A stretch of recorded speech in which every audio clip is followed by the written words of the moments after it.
Spy news, शोध सत्याचा।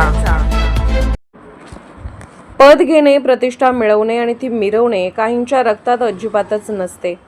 आपण समाजाचं काहीतरी देणे लागतो, त्यासाठी आपलं रक्त आठवावं लागतं असा ठाम निर्णय घेणारे यापैकीच एक व्यक्तिमत्व म्हणजे नुकतेच निवडून आलेले टाकळी पंचायत समिती गणचे सदस्य अविनाश पाटील यांची अशीच कार्यतत्परता दिसून आली।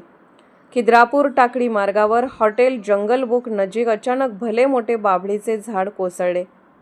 रहदारी बंद झाली, वाहतूक कोलमडली, पर्यटकांना मोठी अडचण, शालेय विद्यार्थ्यांना मोठा त्रास। ही बाब टाकळी पंचायत समितीचे नूतन सदस्य अविनाश पाटील यांच्या कानावर पडताच त्यांनी फौज फाट्यासह हातात दोरी, कुऱ्हाडी, कोयता घेऊन घटनास्थळावर दाखल झाले आणि हा म्हणता झाडाच्या फांद्या बाजूला करून भले मोठे झाड वेगवेगळे तुकडे करून रस्ता मोकळा सोडला आणि पर्यटक भलतेच खुश झाले। शालेय विद्यार्थी यांनी प्रामाणिकपणे मोफत केलेले मतदान, वाह क्या बात है, नेता हो तो अविनाश पाटील जैसा। हा जो रस्ता, गटार, विकास कामात न अडकता जनतेच्या अहोरात्र कष्टाला धावून येणाऱ्या नेत्याचे मात्र टाकळी परिसरावर कौतुकाचा वर्षाव होताना पाहावयास मिळत आहे।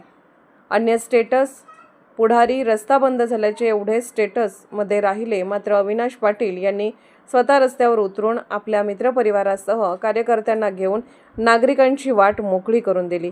त्यामुळे पुन्हा एकदा संकटकाळी धावून येणारा अविनाश पाटील असे शब्द अधोरेखित होताना पाहावयास मिळाले। स्पाय न्यूजसाठी अभिनंदन सुंखे।